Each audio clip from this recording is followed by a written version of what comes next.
Hello and welcome back to the Dune Minute Podcast, your place to dive deep minute by minute into the cinematic adaptation of Frank Herbert's world of Dune. I'm one of your hosts, John. And I'm Zach. And as promised, we are joined by a special guest this week. It is one of my dearest friends in the world, Kaf. Hello. How are you doing today, man? I'm doing great. Excited to be here. Thank you guys so much for having me. I've really been enjoying the podcast so far. You're Dune great? I'm doing great. All right. So you're the one person who's been listening. Okay. No, shout out to all of our listeners. We see you guys all around the world. But yeah, Kaf, just so the people know a little more about yourself, feel free to share whatever you'd like. Oh yeah, sure. So my real name isn't Kaf, but it ties into it. I didn't want to dox myself.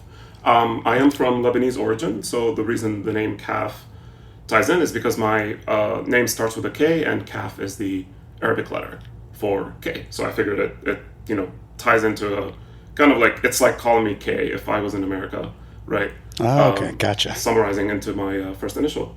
But yeah, I live in the Southwest, and I'm an engineer by training and by job, with a love for Dune, for science fiction, and everything that comes before and after. So totally excited to be talking about this and bringing up some grievances and some enjoyments out of the scenes that we have for us this week. I feel like this whole podcast is grievances and enjoyments, mostly enjoyments, but the occasional grievance here and there. Yeah. There's I have a lot of notes for this one. Just with the whole UA storyline that we'll get into, and how it differs from books and everything. So I'm sure we have some similar notes in this regard. Yeah, Cap very specifically requested this week because of that. So yeah. Perfect. Yeah. Well, how did you get introduced to the Dune saga and the universe? Honestly, really lately. Like I've heard about Dune, but I've never read the book, never watched the David Lynch movie, etc. But I was familiar with it being one of the, not the great grandfathers, but one of the grandfathers of modern science fiction, right? Because obviously, I'd say maybe like people would say that Frankenstein was sort of like the first science fiction story ever put out, and then Dune obviously was in the '60s. So with the technology that Frank Herbert put forth and the imagination that came from that, it really sort of set the definition for what like a space-based science fiction work would look like. But I got into reading the book a year before the first movie came out from Denis Villeneuve, and I said to myself, well, this would be a great time to read the book, and completely got into COVID it. And we had nothing better to do. Yeah, that was during COVID, exactly. I just kind of read it, cover to cover, on both Dune and Dune Messiah. That's what I got myself into. Gotcha. Over staying at home and not having much to do outdoors. And fell in love with it. Obviously, the movie came out, fell in love with that, and yeah, it's been going great ever since. Good deal. Any interest in going past Messiah, because it gets real weird? It's I think I loved how Messiah ended, and not to spoil too much. Obviously, I won't speak to how Messiah ended. I started reading Children of Dune, and it got strange, a little too strange. They're good. They can be a little tough to get through, but the later ones are just as good as the first two. Cool. Well, again, like John said, I appreciate you being here, talking with us. We are. This is another first for us, and I feel like we're doing another, like each week is another first for us. Since This is the first time we've ever done a podcast, but. We are recording remotely, so John and I are, as always, in the same room, but Kaf is joining us. We're talking over Discord, so it'll be a real test of my editing powers to see how good I can make this sound. Apologies to the listeners if it's weird this week, but we're doing the best with what we can. We couldn't quite get Kaf to fly out here for podcast recording. We'll get him out here one day, though. We don't have that kind of money yet. One day you'll get the budget and the sponsorships, and it will happen. Yeah. All right, cool. Y'all want to dive in? Yeah. So last week we ended with a bunch of explosions, and today we're starting and ending with a bunch of explosions. So it seems to continue. Yep. Everything's blown up. Last week we had the opening salvo of the Harkonnen invasion on Arrakis and Arrakeen. And this week we are starting literally within the first second with the massive explosion between two ships. And we kind of touched on it a little bit last week about how I'm just calling them missiles, how the missiles are hitting the ships and penetrating shields and everything. But we see in this first second or two what I, in my notes, refer to as a reverse bouncing Betty, where like the missile's dropping and it slows midair, right? And then it will detonate. But we see one detonate between two ships, and clearly the fire is moving slow enough and the explosion is moving slow enough to penetrate the shields rather than just like a kinetic blast or anything like that. Gurney and his boys get knocked on their ass a little bit, and it's just more chaos in this minute. Yeah, it's just pandemonium. So that projectile that you were talking about, I went back and I think I watched that like 2-second clip like 5 or 6 times, just to see exactly what is happening there. And it is. It looks like they're not hitting the shields and then slowing down.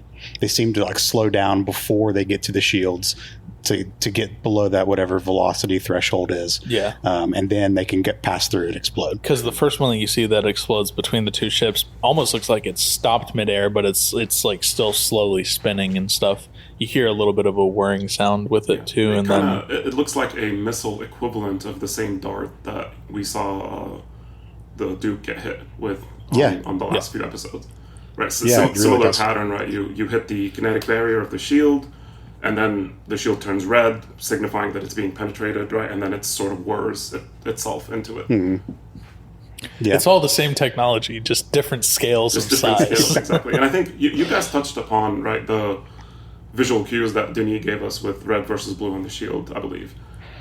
Yeah, we have, but we still get a lot of that here. Suck it, blues. Which honestly plays really well into these scenes because it was honestly on a second watch through that I finally got that. It's like, oh, they're using colors to signify when the shield's being penetrated versus when the shield's deflecting. And I thought it was really cool. And by the second playthrough, I caught it on when Gurney was training Paul in lieu of Duncan. Mm-hmm. So it's like, yes, that makes sense now, what all these colors mean. The slow blade penetrates the shield. Yeah. I like it. Like, I think it was the end of last week we were talking about when we see shout out Mapes on the ground. She makes a point of like touching her hand to Leto's shoulder. And he's, at that point he's got his shield on, and we see it, shimmer blue and then go red as her hand passes through. And I thought that was a good like visual reminder even for the audience to be like, okay, remember this is how shields work. Here's how this works. Exactly. And then 2 seconds later, there's a dart. Yeah. Cause we hadn't seen him since the training scene. We haven't seen them in action, I guess, since the training scene, 30, 40 minutes ago in the movie. It was a good reminder for us, the audience. And not everyone is watching the movie second by second like the sociopaths that we are. So yeah, that was that feels like a literal eternity ago for us. When did? Oh God, yeah, no, we recorded those episodes months ago. It's not a little behind the scenes action there. So. Yeah, I mean, we just out on the shipyard. It is just pandemonium out there. Did you catch that shot of like the soldiers just kind of standing there looking in awe at the exploded ship, and Gurney's there with all of them? Yeah. They're beautiful lineup of Gurney's face. Yep. And I don't know if their intention was like just get to the ships to take the battle air to air, or but clearly plan A is not working at this point. So get them up in the air, because if they're just sitting there, they're stationary targets. So clearly not working right now. That's what happens when it's an ambush, I guess. Yeah. Well, you get a solid 25 seconds of additional bombardment and everything. Mm-hmm. And we see Gurney just looking up at the sky, and he's very clearly very pissed. He's even more pissed than his resting state. Yeah, Yes. than his rolling ugly face should be. No smiles from Gurney at all this time. Or maybe that is him smiling. Who knows? I mean, no, we did see him smiling earlier, remember? Yeah, that's Leto true. was like, smile, Gurney. He's like, I am. Yeah, he's got the look on his face here, especially in that sort of close-up portrait in one of the frames, which I believe you are choosing for the thumbnail for this week, or for this episode. That look on his face, I think he's understanding the battle tactic here. He knows that surface to air is being taken down. In my headcanon, Gurney here has prepared himself as that this isn't a all-out just aerial bombardment. They are expecting troops on the ground. Mm-hmm.